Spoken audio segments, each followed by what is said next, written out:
to observers also? Anything at all? If you're not sure of what to do, if you're really, really not sure of how to manage something, is there any way forward?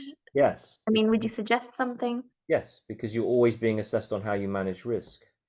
So your history alone, so in that last case, it doesn't matter what the diagnosis is. What I've recognized is it's serious enough to warrant a review today in an urgent care setting, and that shouldn't be me that sees that. That should be the appropriate specialist. So your answer can be answered in two ways. It's twofold. Firstly, if it's about undifferentiated disease, your history needs to be strong enough to know that you can manage risk. It doesn't matter necessarily what the diagnosis is. As long as you can manage risk, you can get marks. And again, there's 3 levels of risk. Is it serious enough to warrant review today? Is it serious enough to warrant urgent investigations? Or if it's not serious, then I can risk contain this. The second theme to your question is if you do know potentially what the diagnosis is, but you don't know the management plan, then you still have to manage risks. So if we look at our cluster headache case, you can be honest and say, it's something that I don't come across a lot. What I do know is that it doesn't warrant you to necessarily be seen in hospital right now. There are definitely things that we can do. It's worth you coming in so I can check you over. During that time, I can certainly liaise and get some advice from the rapid guidance team, the neurology team, to see what kind of medication might help you in the interim. Absolutely fine to do that also. Can nocturnal enuresis alarms be prescribed on the NHS? I hold my hands up. I'm not sure. I can definitely find out and get back to you on that, but this is what we can do. This is what I'm hearing around the situation. But if you are literally saying, I really don't know anything, I don't know whether it's serious or not serious, I don't know, what we can do about this, and I need to speak to someone and get back to you, that's not going to cut the mustard, basically. You have to make a commitment,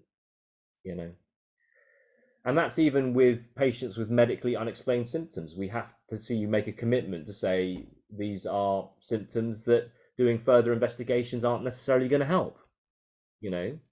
I can't tell you exactly what the diagnosis is, but I can tell it's very real for you. And sometimes when patients go through that, it's actually more beneficial to think about how we help you with your feelings, because if we're going to chase our tail for a symptom or diagnosis, then it might just cause more anxiety.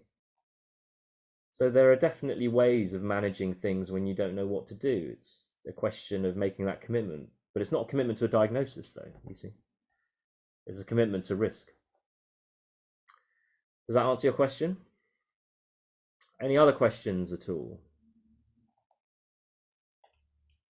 I don't know if you know, do we have to pass each of the stations to pass overall? No. Okay. You have to get enough marks to get across the borderline regression pass mark that they decide for your cohort. So typically, in the CSA, this would be around between 72 to 75. In the RCA, it would be around sort of 142.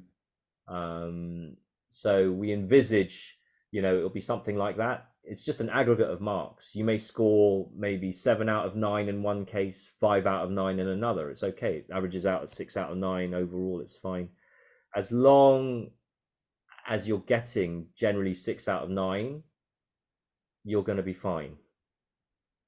5 out of 9, you are in a danger zone, basically. 4 out of 9, you're out of the game. So you don't have to pass every case. It's just an aggregation of the marks, basically. Thank you.